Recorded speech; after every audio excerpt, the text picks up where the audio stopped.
चलिए, sorry for inconvenience, ये class आप लोगों को रिकॉर्डेड फॉर्म में मिल रही होगी क्योंकि अभी बहुत ज़्यादा ग्लिच आ रहा है कुछ लाइव क्लास में, इसीलिए हम आपके जो बचा हुआ क्वेश्चन है यानी बचे हुए टॉपिक्स हैं उसको हम रिकॉर्डेड फॉर्म में ही आप लोगों को प्रोवाइड करवा रहे हैं। अभी तक हमने 6 क्वेश्चंस देख लिए थे आपके सल्तनत एज से रिलेटेड। अभी आपसे 7 क्वेश्चन पूछा जा रहा है कि लोदी डायनेस्टी के संस्थापक कौन है, यानी फाउंडर कौन माने जाते हैं, सिकंदर लोदी, इब्राहिम लोदी या फिर बहलोल लोदी। तो इसका सही आंसर हो जाता है बहलोल लोदी। कब की बात की जा रही है? 1451 में लोदी डायनेस्टी स्टैब्लिश किया गया। किसके बाद? सैयद्स के बाद, यानी सैयद डायनेस्टी जो आपकी हुई तुगलकों के बाद, उसके बाद आपकी 1451 में लोदी डायनेस्टी की स्थापना की गई। आपका पहला अफगान शासक के रूप में माना जाता है और लोदी वंश पहला अफगान वंश के रूप में देखने को मिलता है। ठीक है, ये आपका सल्तनत काल का अंतिम कौन सा वंश होगा? लोदी वंश के रूप में देखने को मिलता है। फिर आप देखेंगे 1526 में एक नए वंश और एक नए एरा की स्टार्ट होती है, एक नया युग स्टार्ट होता है जिसे हम मुगल काल के नाम से जानते हैं। क्वेश्चन पूछ रहा है कि 1526 में किस युद्ध में दिल्ली सल्तनत के अंत को चिन्हित किया गया? Battle of Khanwa, battle of Panipat या फिर बैटल ऑफ तराइन या फिर बैटल ऑफ चौसा। अब जब बात की जा रही है 1526 की, तो सबसे इंपॉर्टेंट बैटल्स में माने जाने वाला आपका कौन सा हो जाता है? First battle of Panipat. किसके बीच में? आपका इब्राहिम लोदी और बाबर अब मुगल्स इंडिया में आ चुके हैं और ये भी क्लियर हो गया है कि अब इंडिया पर मुगल काल देखने को मिलेगा, यानी मुगल्स का शासन एक लंबे ड्यूरेशन के लिए देखने को मिलेगा। 1526 में दिल्ली सल्तनत का अंत हुआ और ये स्ट्रगल किसके बीच में हुआ? जब हम पानीपत की बात करते हैं, जो कि वर्तमान हरियाणा में स्थित एक जगह है जहां पे युद्ध लड़ा गया, किसके बीच में? लोदी डायनेस्टी और सल्तनत काल का अंतिम शासक कौन? इब्राहिम लोदी और मुगल एक व्यक्ति जिसे हम बाबर कहते हैं। बाद में ये मुगल वंश का संस्थापक यानी फाउंडर के नाम से भी इंडिया में जाना जाएगा। ठीक है, इब्राहिम लोदी की हार के साथ ही ये डिसाइड हो गया कि अब इंडिया में किसका शासन होगा? तो वो मुगलों का। क्वेश्चन पूछ रहा है कि आगरा शहर की स्थापना किसने की थी? फाउंडर की बात कर रहा है।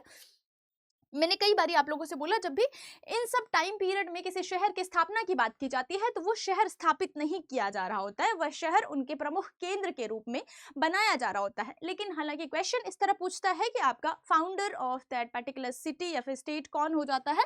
पहला ऑप्शन आपको दे फिरोज शाह तुगलक, सिकंदर लोदी, बहलोल लोदी या फिर इब्राहिम लोदी। तो ये हो जाता है 1304 में आपको सिकंदर लोदी दिखाई 1504 में आपको सिकंदर लोदी दिखाई देता है। आगरा शहर के फाउंडर के रूप में माना जाता है। बाद में देखेंगे कि 1-2 वर्ष में आपका इस शहर को इनिशियली एक बहुत एडमिनिस्ट्रेटिव सेंटर यानी एक सिटी के रूप में एस्टेब्लिश करता है। बाद में आप देखेंगे कि इसे अपना कैपिटल भी बनाता है। कौन? आपका जो सिकंदर लोदी है, सबसे इंपॉर्टेंट शासकों में से एक है। ऐसा कहा जाता है कि आपका एजुकेशन सिस्टम को बहुत ही ज्यादा बढ़ावा देने वाले शासकों में भी है, एक सबसे योग्य शासक माना जाता है। कौन? आपका सिकंदर लोदी।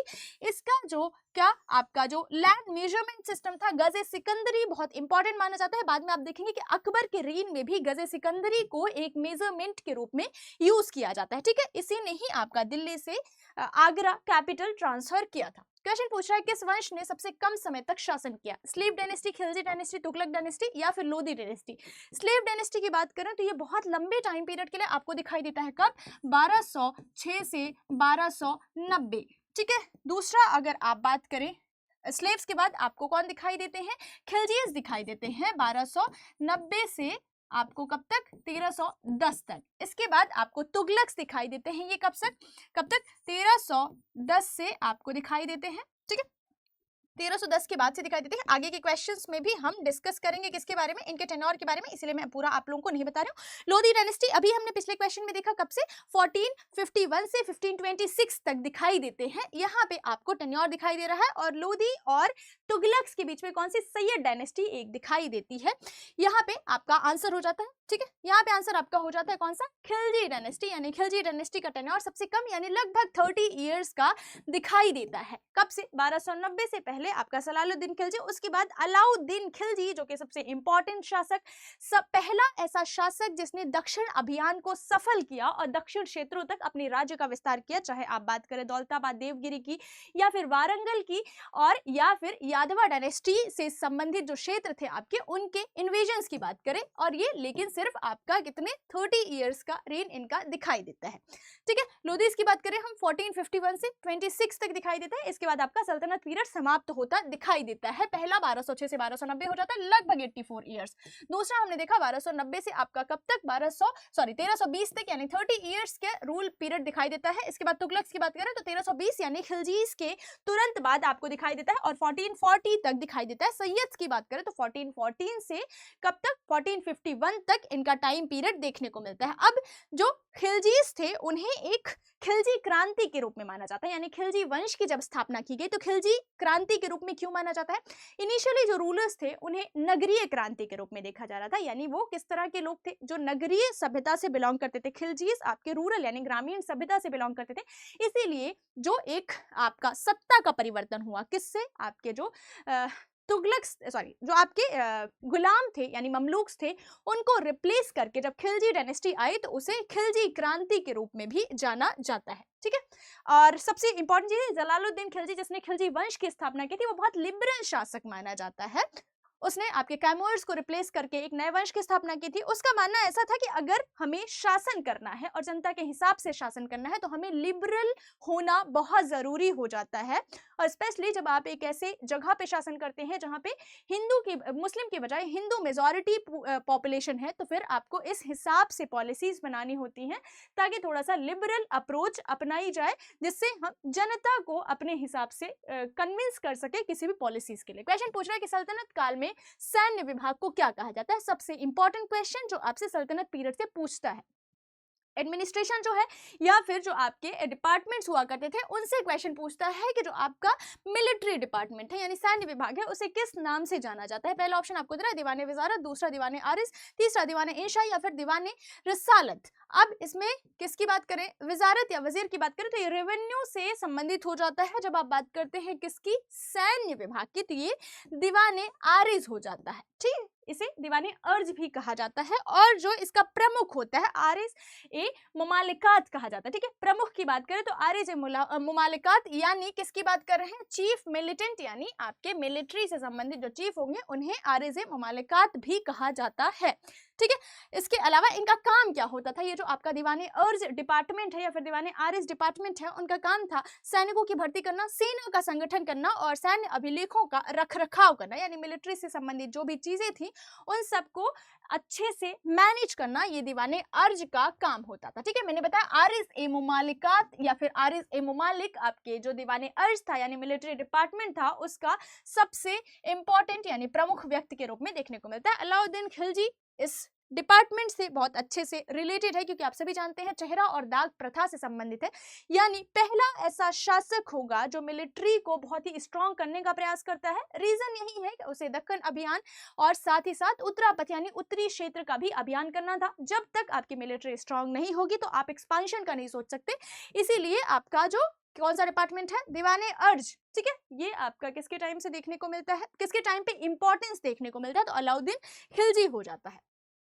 क्वेश्चन पूछा कि वित्त विभाग का प्रमुख कौन होता था, यानी कौन से अधिकारी को वित्त विभाग का प्रमुख कहा जाता है? पहला ऑप्शन आपको दे रहा है आरिज मुमालिक, दूसरा वजीर, तीसरा सद्र उस सद्र, चौथा आपका बरीद मुमालिकत। ये आपका स्पाई डिपार्टमेंट हुआ करता था। ठीक है, स्पाई डिपार्टमेंट या फिर डार्क सिस्टम जैसा देख सकते हैं आप। इसका काम क्या था बरीद मुमालिक का? ये स्पाई डिपार्टमेंट का प्रमुख नहीं, हाँ, आपका ये प्रमुख के रूप में देखने को मिलता है। स्पाई डिपार्टमेंट का काम क्या था? राजा को ऐसी कोई भी सूचना, ऐसी कोई भी गुप्त सूचना प्रोवाइड करना जो जनता के बीच में या उसके जो भी एडमिनिस्ट्रेशन से संबंधित लोग हैं, पड़ोसी राज्य जो है, उन सब के बारे में कुछ भी गुप्त सूचना या फिर सीक्रेट इंफॉर्मेशन प्रोवाइड करना इनका काम होता था बरीद ए मुमालिक का। सद्र उस सद्र की बात करें तो ये रिलीजियस अफेयर से संबंधित है। रिलीजियस अफेयर एज एन इनका काम होता था कि जनता को या पूरे जो राज्य है उसको शरीयत के हिसाब से चलवाना, यानी एक नैतिकता की बात की जाती है जब आप सद्र उस सद्र की बात करते हैं। आरिज मुमालिक अभी हमने देखा किससे रिलेटेड है, आपका मिलिटेंट है, यानी मिलिट्री डिपार्टमेंट का प्रमुख व्यक्ति के नाम से देखने को मिलता है। जब आप बात करेंगे वित्त विभाग की यानी फाइनेंस डिपार्टमेंट की, तो ये आपको कौन दिखाई देता है?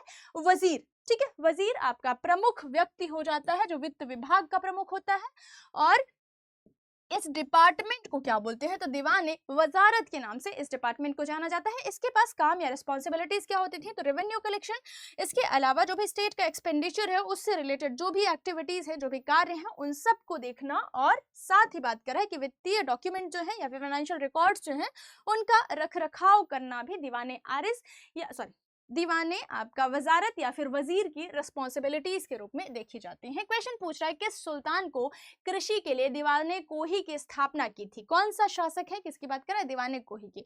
पहला ऑप्शन आपको दे रहा है फिरोज शाह तुगलक, दूसरा ऑप्शन आपको दे रहा है मोहम्मद बिन तुगलक, तीसरा अलाउद्दीन खिलजी, चौथा बलबन। अब अगर हम बात करें एक बहुत इंपॉर्टेंट डिपार्टमेंट की, जो मैंने कब पढ़ाया था, जब हम आपका ममलूक यानी स्लेव डायनेस्टी पढ़ी थी, तब हमने देखा था कि आपका एक नया कौन सा नाइब ए मुमालिकात डिपार्टमेंट बनाया गया था, एक उपराजा के कैटेगरी में। यानी किसकी बात की जाती है? उपराजा एज इन जो आपके कौन होते थे? राजा का सहायक होता था या फिर राजा की तरह ही आपका पावरफुल होता था। नाइब ए मुमालिकात किसके टाइम पीरियड में? तो वो बहराम शाह के टाइम पीरियड में हमने देखा था। अभी आपसे क्वेश्चन पूछ रहा है कि सुल्तान ने कृषि के लिए दीवाने कोही की स्थापना की थी, तो वो आपका मैंने बताया जो असफल शासक था एक तुगलक डायनेस्टी का मोहम्मद बिन तुगलक, उसके द्वारा दीवाने कोही की स्थापना की गई थी। दीवाने कोही का कार्य क्या था? जो भी आपका कृषि उत्पादन बढ़ाने के लिए क्या क्या काम किए जा सकते हैं, क्या क्या चीजें देखी जा सकती हैं, उससे संबंधित हो जाता है आपका दीवाने कोही। साथ ही बात करते हैं बंजर भूमि को किस तरह से खेती योग्य बनाया जाए, यानी उसकी फर्टिलिटी किस तरह से रिस्टोर की जाए, इससे संबंधित आपका दीवाने कोही का काम होता था। साथ ही किसानों को तकावी ऋण देने के लिए स्थापित किया गया था। कौन सी बात कर रहा है? तकावी ऋण आपका जो कि कृषि से संबंधित है। अब एक और हमने देखा था क्या, दोआब क्षेत्र में इसने कर लागू किया था।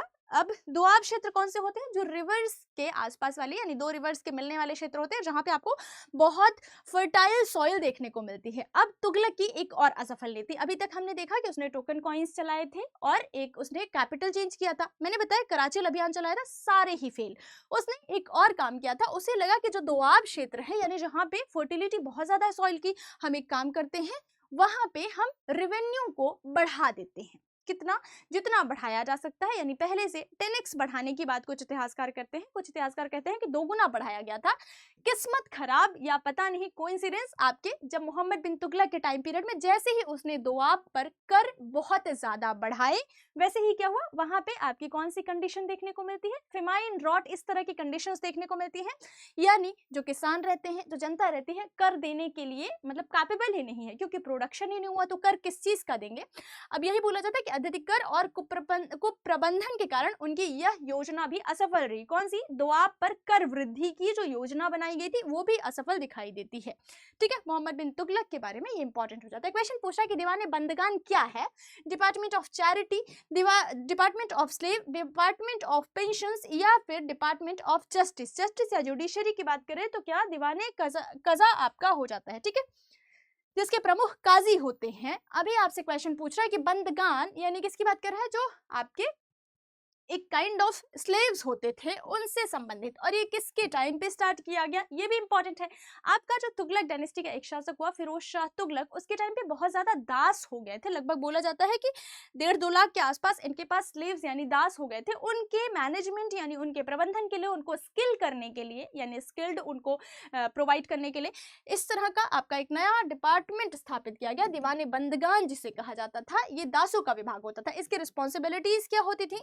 शाही दास जो होते थे उनको प्रशिक्षित करना, प्रशासन व सेना में नियुक्ति का कार्य करना।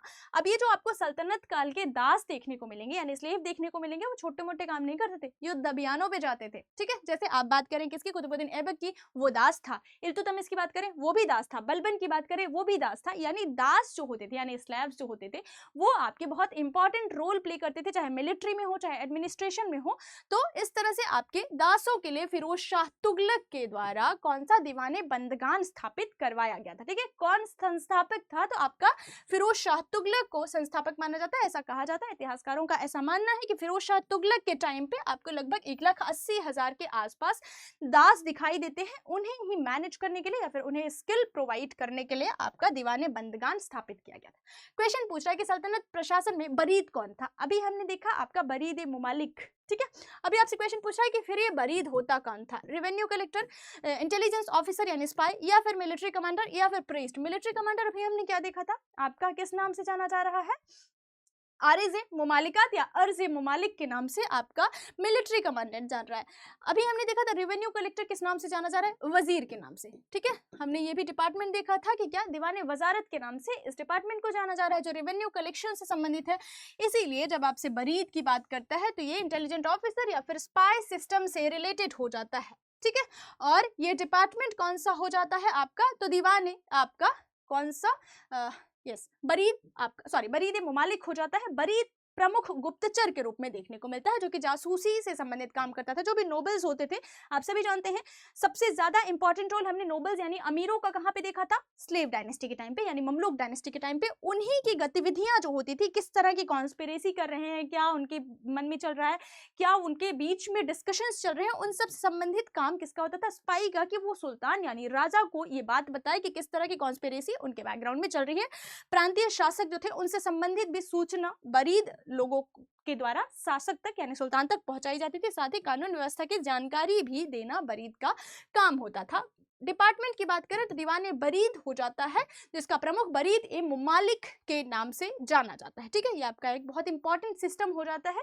ठीक है, जब आपको किसी एडमिनिस्ट्रेशन को बहुत अच्छा चलाना हो तो आपको ये भी जानना होता है कि इंटरनल क्या क्या चीजें चल रही हैं। ठीक है, आपके पीछे क्या कॉन्स्पिरेसी चल रही है, क्या क्या प्लानिंग्स चल रही है, प्लॉटिंग चल रही है। आप सभी जानते हैं कि ये मोनार्की का एक बहुत इंपॉर्टेंट पार्ट है। क्वेश्चन पूछ रहा है कि सुल्तान ने घोड़ों को दागने यानी दाग और सैनिक के हुलिया यानी चेहरा की प्रथा शुरू की थी। पहला ऑप्शन आपको दे रहा है बलबन, दूसरा अलाउद्दीन खिलजी, तीसरा इल्तुतमिश या फिर मोहम्मद बिन तुगलक। किसकी बात कर रहा है, सिंपली दाग और चेहरा प्रथा की बात कर रहा है। सबसे इंपॉर्टेंट शासक जिसने अपनी मिलिट्री पे बहुत ही ज्यादा ध्यान दिया वो कौन था, अलाउद्दीन खिलजी। न सिर्फ उत्तर अभियान यानी गुजरात, राजस्थान, मेवाड़, मारवाड़ की बात करें या फिर आप बात करें बाकी के पूरे उत्तरी क्षेत्र की, जालोर की बात करें, उन सब को विजित करने के बाद यानी जीतने के बाद उसने दक्षिण अभियान यानी दक्कन अभियान चलाया। देवगिरी की बात करें, वारंगल की बात करें या फिर यादवों पर विजय की बात करें, इसीलिए इसने एक बहुत ही मैनेज्ड और डिसिप्लिन्ड आर्मी बनाई। डिसिप्लिन्ड एज इन घोड़े जो अच्छी क्वालिटी के होते थे उन पे निशान लगाया ताकि उनको कोई महंगे दामों पर बेच के और सस्ते यानी खराब क्वालिटी के घोड़े ना ला ले। साथ ही मिलिट्री में कौन कौन है यानी उसकी आर्मी में कौन कौन है, सबके चेहरे का डिस्क्रिप्शन रखा ताकि जो आपके ट्रेंड आर्मी है वही उसके आर्म्ड फोर्स में शामिल हो। ठीक है, घोड़ों को दागना और चेहरे का जो भी डिस्क्रिप्शन है उसको रखना ताकि कौन सैनिक आपके मिलिट्री में है वो पता चल सके। सेना में भ्रष्टाचार को रोकना, फर्जी सैनिकों और घोड़ों पर रोक और अनुशासित स्थायी सेना बनाने की बात कर दी जाती है। इसने आपके एक सैलरी की बात की जाती है कि वैतनिक जो आपके मिलिटेंट्स थे यानी सैनिक थे उनको वेतन बहुत स्थायी रूप से देने की बात की। ये सैन्य सुधार दीवाने अर्ज के अंतर्गत आता था यानी दीवाने आरिज के अंतर्गत आता था। रीजन यही था कि इस टाइम पे आप देखेंगे खिलजीज के टाइम पे क्या स्टार्ट हो गया था, मंगोलों का आक्रमण शुरू हो गया था। ठीक है, इसीलिए आपका सिरी का फोर्ट बनाया जाएगा जो कि एक आपका गढ़ी युक्त फोर्ट होगा। ठीक है, इसके अलावा एक बहुत इंपॉर्टेंट चीज मार्केट सिस्टम, किसका, अलाउद्दीन खिलजी का। उसने बोला कि हम बहुत ज्यादा सैनिकों को सैलरी दें और वो उस पैसे का मिसयूज करें, इससे बेहतर यह है कि उनको कम दाम में हम वस्तुएं प्रोवाइड करते हैं। उसने मार्केट सिस्टम लाया और हर चीज की कीमत निर्धारित कर दी गई। इतिहासकारों का ऐसा कहना है कि सुई से लेके हाथी तक हर वस्तु की कीमत राजा के द्वारा यानी सेंट्रल यानी केंद्र सरकार के द्वारा निर्धारित कर दी गई थी। उससे ज्यादा कोई भी कीमत किसी से नहीं ली जा सकती थी। सो बेसिकली एक मैनेज्ड मार्केट हो गया जो आपके एक्सपेंसेस को कंट्रोल कर रहा है, यानी एक्स्ट्रा खर्च नहीं होगा, एक डिसाइडेड खर्च होगा। यानी आपको एक्स्ट्रा सैलरी की भी जरूरत नहीं है क्योंकि आपकी जितनी भी बेसिक नीड्स हैं वो पूरी हो जा रही हैं कम पैसों में। क्वेश्चन पूछ रहा है कि पत्राचार विभाग किस नाम से जाना जाता है। करस्पॉन्डिंग से रिलेटेड क्वेश्चन पूछ रहा है कि जो आपका पत्राचार विभाग था उसे हम सल्तनत काल में किस नाम से जानते हैं। दीवाने इंशा, दीवाने रसालत, दीवाने कजा या फिर दीवाने अर्ज। इसको तो आप एलिमिनेट कर सकते हैं। कजा हमने क्या देखा था, जुडिशरी यानी जस्टिस से संबंधित एक डिपार्टमेंट है। ठीक है, अर्ज आपका मिलिट्री से संबंधित। अब आपके पास दो ऑप्शन बच रहे हैं। ठीक है, किसकी बात कर रहे हैं, पत्राचार यानी किसकी, करस्पॉन्डेंस से रिलेटेड, तो वो हो जाता है आपका दीवाने इंशा। दीवाने इंशा का संबंध किससे था, जो भी आपके राजा के पत्राचार होते थे, सुल्तान के जो भी आपकी कम्युनिकेशन वगैरह होती थी उससे संबंधित हो जाता है दीवाने इंशा। ये बात करें आधिकारिक पत्र तैयार करना, शाही फरमान जारी करना और पत्राचार के अभिलेख रखने का काम किसका था, दीवाने इंशा। दीवाने इंशा याद रखिएगा, कंफ्यूज मत होइएगा, किससे रिलेटेड है आपका, करस्पॉन्डेंस यानी पत्राचार से संबंधित। किस टाइम पीरियड में, सल्तनत टाइम पीरियड में। अर्ज हमने देखा मिलिट्री डिपार्टमेंट हो जाता है। कजा हमने देखा जुडिशरी डिपार्टमेंट यानी जुडिशियल मैटर से संबंधित हो जाता है। दीवाने रसालत की बात करें तो आपका डाक या फिर संदेश वाहक से संबंधित हो जाता है। ठीक है, दीवाने इंशा का काम आपका सुल्तान, अमीर और प्रांतों के बीच सक्षम संचार सुनिश्चित करना था, यानी कम्युनिकेशन को एक आपका आसान बनाने के लिए दीवाने इंशा की स्थापना की गई थी। क्वेश्चन पूछ रहा है कि सल्तनत काल में न्यायपालिका का प्रमुख कौन होता था। अभी हमने क्या देखा, दीवान ए कजा, दीवान ए कजा की बात की जाती है, ठीक है, किससे रिलेटेड, आपका जुडिशरी से रिलेटेड, ठीक है, कजा की बात कर रहे हैं। आपसे क्वेश्चन पूछ रहा है कि इसका प्रमुख कौन होता था जो इस डिपार्टमेंट को हेड करता था यानी चेयर करता था। पहला ऑप्शन आपको दे रहा है वजीर, दूसरा काजी उल कुजात या फिर कोतवाल या फिर मुकद्दम। वजीर अभी हमने देखा था ये किससे संबंधित है, रिवेन्यू डिपार्टमेंट से संबंधित है, ठीक है, रिवेन्यू डिपार्टमेंट से संबंधित है। आपको सिंपली समझ में आ रहा होगा, कजा यहाँ पे लिखा है तो काजी साहब होंगे जो जुडिशरी से रिलेटेड होंगे। हालांकि जो सुल्तान होता था, जो शासक होता था, वो सबसे प्रमुख होता था जो न्याय से संबंधित कोई भी डिसीजन ले या फिर कोई भी निर्णय सुनाए। लेकिन उससे नीचे आपके किसकी बात करें, आपके न्यायपालिका यानी जुडिशरी की, तो काजी उल कजात होता था जो दीवाने कजा का हेड या प्रमुख होता था। ध्यान रखें, सर्वोच्च आपका न्यायपालिका का प्रमुख कौन होता था, तो वो आपका सुल्तान ही होता था। जैसे आप अभी भी देखेंगे कि प्रेसिडेंट के पास पार्डनिंग पावर्स होती हैं। आर्टिकल 72 बात करता है किसकी, कि प्रेसिडेंट, जुडिशरी ने अगर मान लीजिए सुप्रीम कोर्ट ने भी अगर कोई जजमेंट सुना दी है, कोई सजा सुना दी है, तो भी आपके प्रेसिडेंट के पास आर्टिकल 72 के अकॉर्डिंग पावर्स हैं कि वो पूरी तरह से किसी भी गलती को क्षमा कर सकते हैं। इनफैक्ट आपके मृत्यु दंड यानी डेथ सेंटेंस को भी क्षमा करने की शक्ति आपके प्रेसिडेंट यानी जो कि आपके चीफ एग्जीक्यूटिव हैं उनके पास होती है। उसी तरह आपका जो राजा होता था ना, वो प्रमुख होता था किससे रिलेटेड, जुडिशरी से रिलेटेड। जबकि काजी उल कसात की बात करें तो ये न्यायपालिका का प्रमुख था, ठीक है, न्यायपालिका जो जुडिशियल सिस्टम होता था उसका प्रमुख था। जैसे आप सीजीआई की बात करेंगे उसी तरह से काजी उल कसात हो जाते थे जो कि न्यायपालिका के प्रमुख के रूप में देखने को मिलते हैं। प्रांत में काजियों की निगरानी करना और कानून व्यवस्था सुनिश्चित करना, ये आपका कौन सा डिपार्टमेंट हो जाता है, दीवाने कजा यानी काजी उल कसात। वजीर वित्त विभाग से संबंधित हो जाते हैं। कोतवाल आपका जो भी लोकल पुलिस होती थी यानी जो भी आपके नगरों या फिर गांवों की पुलिस होती थी उन्हें कोतवाल के नाम से जाना जाता था। गांव या क्षेत्र के प्रमुख को मुकद्दम के नाम से जाना जाता था। काजी उल कजात की बात करें तो ये आपके सुल्तान के अधीन सर्वोच्च न्यायिक प्राधिकारी माना जाता था। सुल्तान के अधीन यानी सुल्तान अभी भी सर्वोपरि है। क्वेश्चन पूछ रहा है कि दान के लिए दीवान खैरात की स्थापना किस सुल्तान ने की थी। पहला ऑप्शन आपको दे रहा है मोहम्मद बिन तुगलक, दूसरा फिरोज शाह तुगलक, तीसरा सिकंदर लोदी, चौथा जलालुद्दीन खिलजी। इनमें से किसकी बात कर रहे हैं, आपके दीवान खैरात की, कि किसने स्थापित करवाया था। अभी हमने देखा दीवान बंदगान एक डिपार्टमेंट था जिससे किसके लिए, स्लैव्स जो थे उनके मैनेजमेंट के लिए यानी गुलामों के संरक्षण और आपके प्रबंधन के लिए स्थापित किया गया था फिरोज शाह तुगलक के द्वारा। फिरोज शाह तुगलक ही ऐसा शासक है जिसने दीवान खैरात की स्थापना की।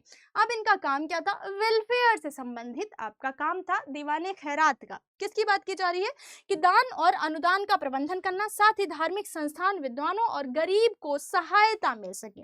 फिरोज शाह तुगलक आपका सबसे इंपॉर्टेंट शासक बताया जाता है जो कि वेलफेयर स्टेट को स्टेब्लिश करने वाला, पीडब्ल्यूडी डिपार्टमेंट की बात करें, लोक कल्याणकारी विभाग की बात करें, इस तरह के डिपार्टमेंट से, या फिर road construction, great trunk road, ठीक है, याद है ना, उसके लिए भी आपका जाना जाता है। ठीक है, ग्रेट ट्रंक रोड के लिए मेजरली तो आपका सूरी जाना जाता है, कंफ्यूजन हो गया, सॉरी। ठीक है, चलिए, तो ये आपका किसकी बात करें, फिरोज शाह तुगलक का रोड कंस्ट्रक्शन के लिए सराय बनवाए इसने, जिसे हम रेस्ट रूम बोलते हैं। आपके जब भी कोई यात्री इधर से एक जगह से दूसरी जगह ट्रैवल कर रहा होता है तो उसमें आपका क्या इंपॉर्टेंट हो जाता है कि वो एक जगह रुक कर आराम कर सकता है, उसके लिए सराय उसने बनाए। और बहुत सारे बगीचे वगैरह बनाए जाने का क्रेडिट किसको जाता है, फिरोज शाह तुगलक को।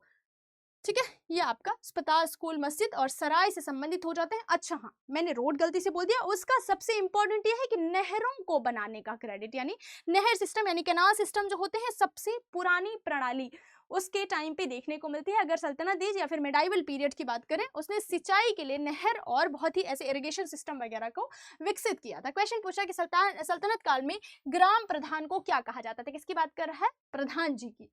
ठीक है, अभी तो आप प्रधान जी कहते हैं।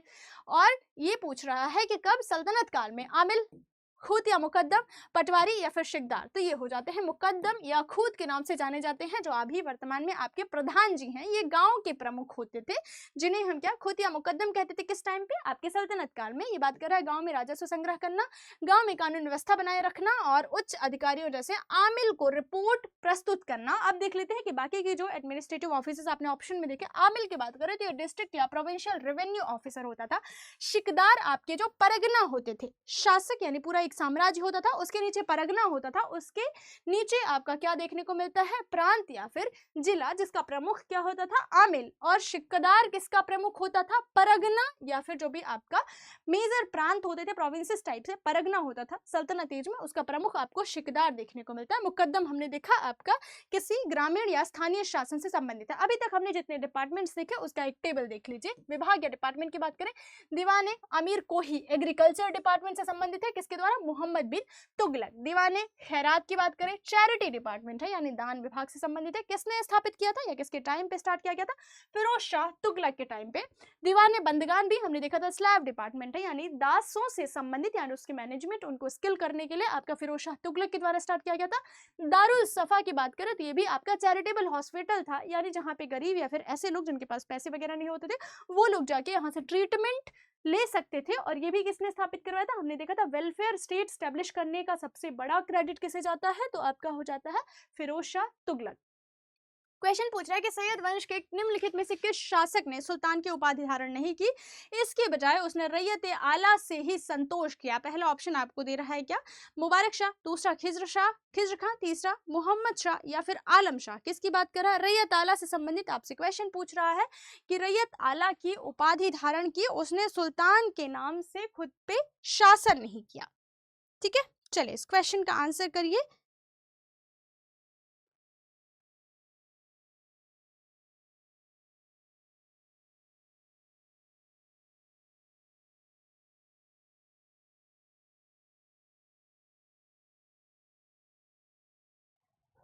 जब हम बात करते हैं किसकी, सैयद डायनेस्टी की, तो संस्थापक कौन माना जाता है आपके सैयद डायनेस्टी का, जो कि आपके सेकंड लास्ट डायनेस्टी के रूप में देखने को मिलती है। अभी अगर आपसे क्वेश्चन पूछे कि कौन है जिसने आपको किस रूप से, सुल्तान खुद को नहीं कहता। इससे पहले आप याद करें स्लैब डायनेस्टी जो थी आपका ममलूक डायनेस्टी, उसमें भी कोई आपका शासक होगा जो खुद को सुल्तान नहीं कह रहा है, कह रहा है कि मैं तो एक मलिक हूँ, मैं तो एक सिपह सालार हूँ, जो मेरे मालिक यानी मेरे ऑनर ने मुझे एक पदवी दी है, मैं उसी नाम से इस क्षेत्र को संभालूंगा, मैं कोई सुल्तान वगैरह नहीं हूं। याद आया, कुतुबुद्दीन ऐबक हो जाता है वो। ठीक है, कुतुबुद्दीन ऐबक ने खुद को कभी भी शासक या फिर सुल्तान के रूप में नहीं माना, वो लाहौर से शासन करता रहा, एक एडमिनिस्ट्रेटर के रूप में यानी प्रशासक के रूप में, उसने खुद को शासक नहीं कहा। उसी तरह ये खुद को रैयत आला की उपाधि दे रहे हैं, बल्कि ये खुद को सुल्तान नहीं कह रहे, ये आपके सैयद डायनेस्टी के संस्थापक हो जाएंगे। कौन, खिज्र खां। खिज्र खां सैयद डायनेस्टी का संस्थापक हो जाता है, कब से, 1414 से 1421 तक शासन करता है क्षेत्र पे। इसने सुल्तान की उपाधि धारण नहीं की, ये खुद को रैयत आला कह रहा है। सबसे इंपॉर्टेंट चीज ये है कि किसके नाम पे शासन कर रहा है, तैमूर के। ठीक है, ये खुद को तैमूर का प्रतिनिधि बता रहा है, अपने सिक्के पे, अपने सिक्के पे, या फिर किसकी बात करें, खुतबा पढ़वाने की बात करें तो ये तैमूर के नाम से ही सिक्के और खुतबा पढ़वा रहा है। और ये खुद को किसका बोल रहा है, मैं आपका किसका रिप्रेजेंटेटिव हूँ या फिर किसके अंदर शासन कर रहा हूँ, तो वो तैमूर के प्रतिनिधि के रूप में खिज्र खां। ठीक है, सैयद आपकी डायनेस्टी हो जाती है। क्वेश्चन पूछ रहा है कि तारीख मुबारक शाही, इससे क्वेश्चन बहुत ज्यादा पूछे जाते हैं, जो सैयद काल का एकमात्र समकालीन स्रोत है, किसके द्वारा लिखा गया है। किसकी बात करें, सैयद डायनेस्टी का आपका सबसे इंपॉर्टेंट लिटरेरी सोर्स के रूप में देखने को मिलता है। आपसे क्वेश्चन पूछ रहा है कि तारीख मुबारक शाही लिखी किसने है। पहला ऑप्शन आपको दे रहा है याह्या बिन सरहिंदी, दूसरा आमिर खुसरो, तीसरा जियाउद्दीन बर्नी या फिर मिन्हाज उन सिराज की बात कर रहा है।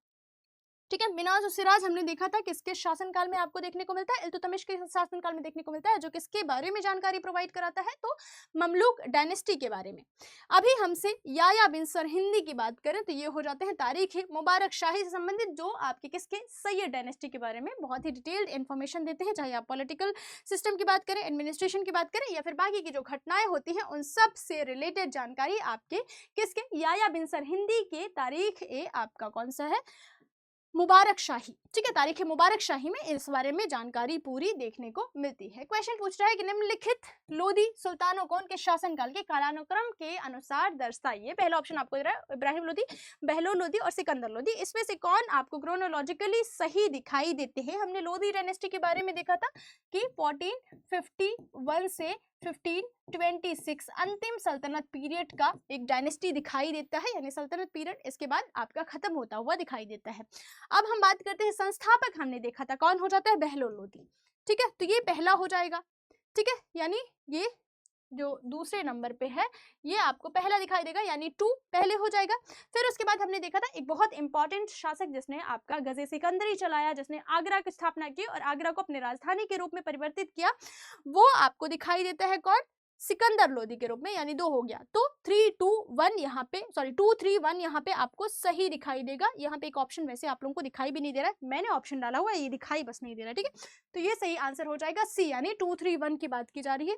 आपकी ऑर्डर की बात करें तो 1451 से कितने तक, 1489 तक आपका पहला यानी बहलोल लोदी जो कि संस्थापक या पहला शासक के रूप में देखने को मिलता है। 1489 से 1517 के टाइम पे आपको सिकंदर लोदी देखने को मिलता है।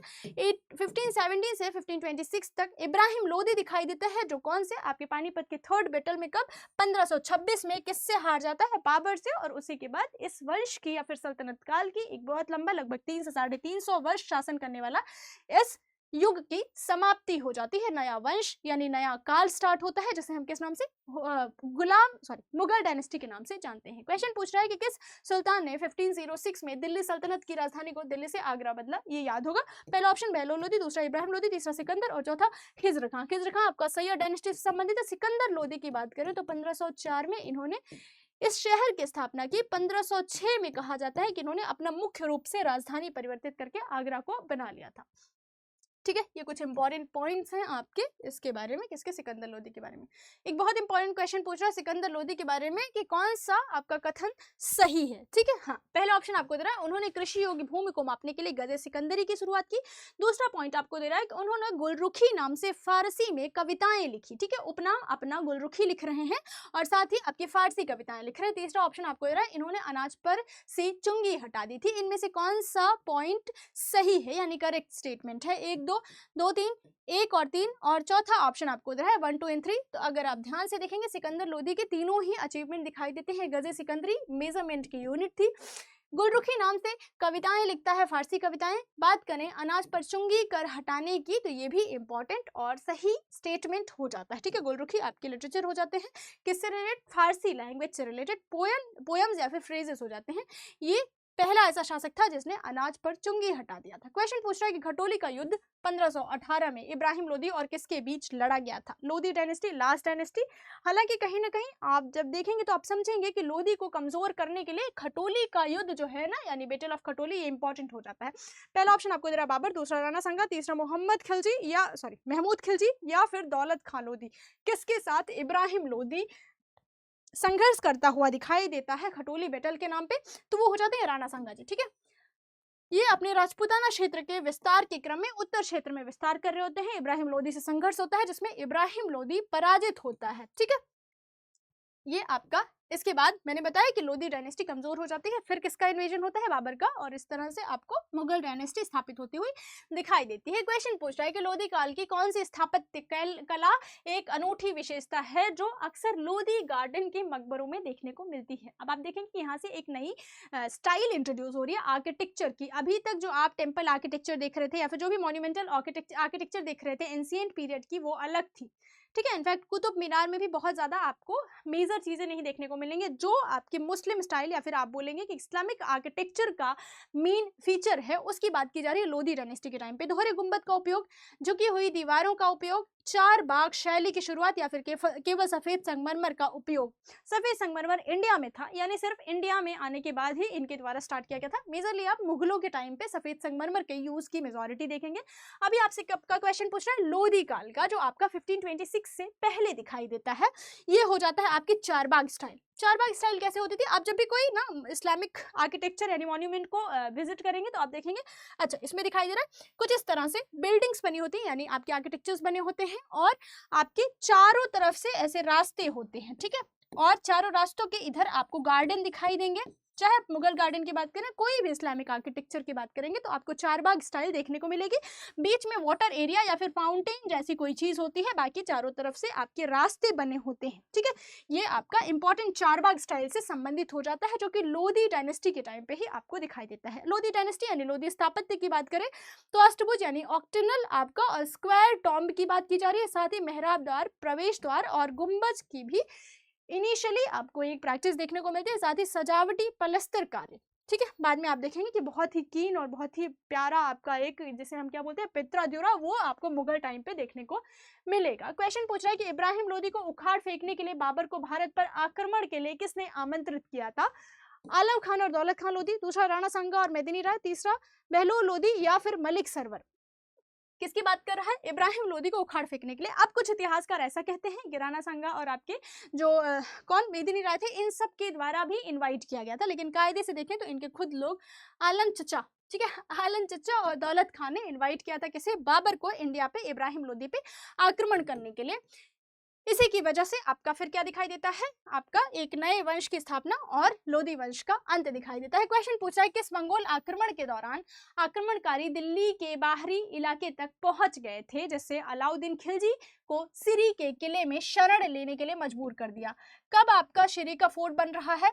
1303 में सिरी फोर्ट बनाए जाने का एक आपका किले बंद, ठीक है, बाउंड्री यानी आपका घिरा हुआ किला दिखाई दे रहा है, जो सेफ्टी के पर्पज से बनाया गया था। सिरी फोर्ट किसके द्वारा? अलाउद्दीन खिलजी के द्वारा बनाया गया था। आपसे क्वेश्चन पूछ रहा है कि कब आपका दिल्ली पर मंगोलों का आक्रमण बहुत ही क्लोजली देखने को मिलता है? पहला ऑप्शन आपको दे रहा है इन्वेजन ऑफ कुतलुक ख्वाजा, दूसरा ऑप्शन आपको दे रहा है इन्वेजन ऑफ तरगी, तीसरा ऑप्शन आपको दे रहा है इन्वेजन ऑफ अली बेग या फिर इन्वेजन ऑफ कादर। तो ये हो जाता है इन्वेजन ऑफ तारगी। 1303 सिरी का फोर्ट आपका एक बहुत इंपॉर्टेंट फोर्ट है, जो कि किसके द्वारा? खिलजी के द्वारा ही बनवाया गया, यानी अलाउद्दीन खिलजी के द्वारा, और यहीं पे ये शरण लेता है जब आपके मंगोलों का आक्रमण नजदीक दिखाई देता है। क्वेश्चन पूछ रहा है अलाउद्दीन खिलजी के दक्कन अभियान के बारे में विचार कीजिए। पहला ऑप्शन आपको दे रहा है विंध्य को पार कर दक्षिण भारत पर आक्रमण करने वाले वे दिल्ली के पहले सुल्तान थे। दूसरा ऑप्शन आपको दे रहा है उनका प्राथमिक उद्देश्य दक्षिणी क्षेत्र को दिल्ली सल्तनत में मिलाना था, या फिर मलिक काफूर ने वारंगल, द्वार समुद्र और मदुरई के अभियानों का नेतृत्व किया। इसमें से कौन सा करेक्ट है? पहला ऑप्शन आपको दे रहा है 1 ओनली, 1 इन 3, 2 इन 3 या फिर 1 2 इन 3 ऑल आर करेक्ट। अब जब हम बात करेंगे ना किसका दक्षिणी क्षेत्र में, तो उसका मेन ऑब्जेक्टिव क्या था? रेवेन्यू कलेक्शन, यानी अधिक से अधिक धन जुटाना, ताकि वो जो उत्तरी क्षेत्र थे उन पर आसानी से शासन कर सके। हालांकि वो इनडायरेक्ट शासन उन पे करना चाह रहा था, लेकिन पूरी तरह से विस्तार की बात नहीं की जाती। खिलजी, अलाउद्दीन खिलजी की बात करें तो 1296 से 1316 तक शासनकाल देखने को मिलता है। आइए हम देख लेते हैं उसका जो दक्षिण पेज है, जो आपको कंफ्यूज करता है कई बारी। सबसे पहला उसका अभियान होता है जब वो राजा नहीं रहता, यानी सुल्तान नहीं रहता, तब उसका पहला देवगिरी पर आक्रमण होता है। कब? 1296। देवगिरी पर उसके 3 आक्रमण देखने को मिलते हैं, 1296, 1307 और एक 1313, यानी 1313 में। कहा? दौलताबाद या फिर देवगिरी में। ठीक है, चलिए इसको देख लेते हैं हम। पहले मैंने बताया कि शासक बनने से ठीक है, शासक बनने से पहले ये दौलताबाद पर कब? 1296 में। उसके बाद कब? 1303। उसके बाद शंकरदेव जी के टाइम पे 1313 में इस क्षेत्र पर आक्रमण करता है लगातार। वारंगल की बात करें तो 1309 में यहाँ पे आक्रमण करता है। कब? 1309 में वारंगल पे आक्रमण करता है। इसके अलावा द्वार समुद्र की बात करें तो ये आपको 1310 में दिखाई देता है। मैंने बताया कि इस क्षेत्र पे आक्रमण करने का मेन रीजन ये होता है कि उसे उन क्षेत्रों पर अप्रत्यक्ष शासन करना है। प्रत्यक्ष शासन उसका ऑब्जेक्टिव नहीं था, मेन ऑब्जेक्टिव था उसका धन की लूट, यानी रेवेन्यू कलेक्ट करना, ताकि वो बाकी के क्षेत्रों पर, यानी अपने कोष को भर सके और बाकी के क्षेत्रों पर अच्छे से शासन कर सके। 1311 में आपको मंदुरई या फिर जिसे हम क्या बोलते हैं, आपके पांड्या ब्रदर्स पर आक्रमण करता है। ये इंपॉर्टेंट हो जाता है। उसके सदर्न इन्वेजन की बात करते हैं। जब आप उत्तरी इन्वेजन की बात करते हैं तो उसमें क्या दिखाई देता है? सबसे पहले गुजरात पर आक्रमण करता है, उसके बाद रणथंबोर यानी राजस्थान पे, और फिर मालवा, मारवाड़, इन पे लगातार स्ट्रगल आपका दिखाई देता है, और इस तरह से उसने अपने पूरे क्षेत्रों को विजिट किया था। ये आप लोगों के लिए क्वेश्चन है कि सुल्तान की पहचान करें जो राजत्व के अफगान सिद्धांत को बनाए रखने के लिए सिंहासन के बजाय अपने रईसों के साथ कालीन पर बैठता था। पहला ऑप्शन आपको सिकंदर लोदी, दूसरा बहलोल लोदी, तीसरा इब्राहिम लोदी या फिर खिज्र खां। इनमें से कौन सा सही आंसर हो जाता है? क्या बात कर रहा है कि वो अपने अमीरों के साथ कालीन पे बैठता था, यानी उन्हें एक वो दिखाता था बड़प्पन जैसा कुछ, आपका एक डिग्निटी कि आप लोग मेरे जैसे ही हैं। इस बात को कौन दिखाता है? इसमें से आपको सही आंसर करना है। आप लोग ये क्लास देख लीजिए, थोड़ा सा कॉपरेट करिए। कुछ तो भी प्रॉब्लम आ रही है यूट्यूब के इंटरफेस पे, या फिर पता नहीं, हम लगातार थोड़ा सा हमें भी दिक्कत हो रही है, क्योंकि मल्टीपल टाइम्स हम क्लास स्टार्ट कर रहे हैं, क्लास बंद कर रहे हैं, इसीलिए आज मैंने आप लोगों को रिकॉर्डेड फॉर्म में ये class they the. Thank you so much आप सभी का। फिर से मिलते हैं नेक्स्ट क्लास में।